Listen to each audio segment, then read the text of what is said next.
wanted to transition to the climate space because I was super interested and enthusiastic, but the climate space itself is extremely closed, I would say slightly technocratic, also very driven by numbers, big data.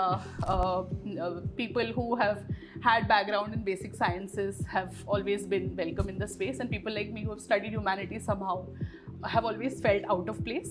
But climate is about society, right? So I realized that when I started working with ASAR, which is an organization that works on climate change across India, where I led communications for a program on gender and climate change across 5 states in India. And for 3.5 years, we actually truly built when I was at ASAR, and the program still continues. A lot of focus was on actually building women-led narratives on climate change, and narratives that are truly led by communities, and what it means to build such narratives. So overall, what I've seen is that there is an assumption in the climate discourse that people need to be told what climate change is.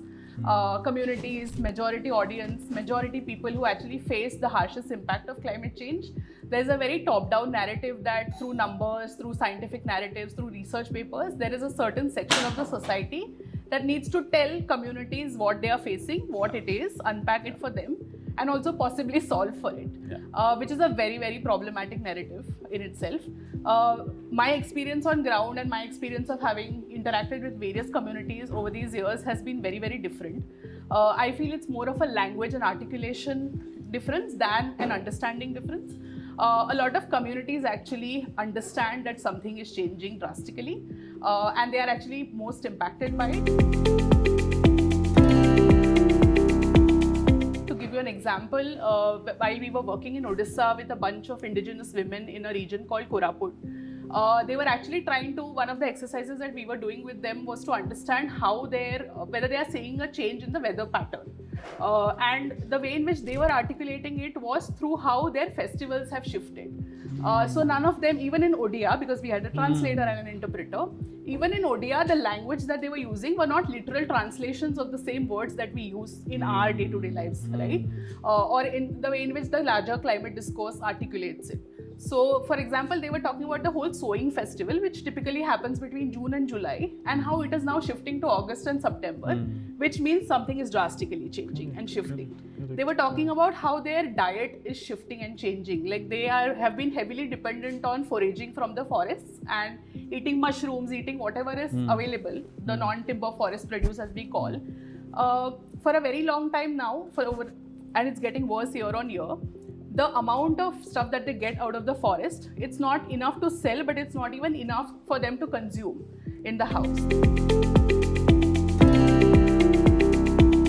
Also in terms of disproportionate impacts, because there is always a sense when we read media articles or when we consume content even on social media, it almost seems as if climate change is affecting everybody equally. Which is not the case. And social inequities are actually equally playing out in how climate change is experienced.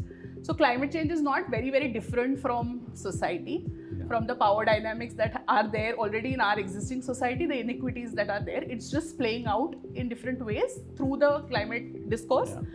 But also it is exacerbating existing vulnerabilities. So people who are already vulnerable, people who are already not having the resources to cope, who are already not covered and reported by the mainstream media are further marginalized because of this. But if you look at the broader audience, right, if you look at majority population in India, for them, in the top 10 things, climate is not one of the things that need to address right now. There is food, clothing, shelter, nutrition deficiencies, people not being able to go to school, students, all of which is also connected to climate. So till we don't make climate an issue of people's lived realities on a day-to-day basis, I think this problem is going to remain. So climate cannot be an isolated conversation. We cannot only talk about extreme weather events without actually talking about health facilities, infrastructure, to be able to cope with it, governance, and a lot of other things.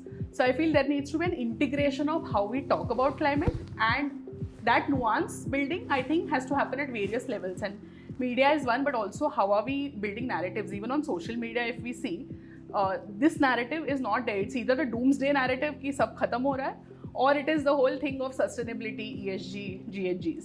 So what are we doing in between is something that is a challenge for all of us.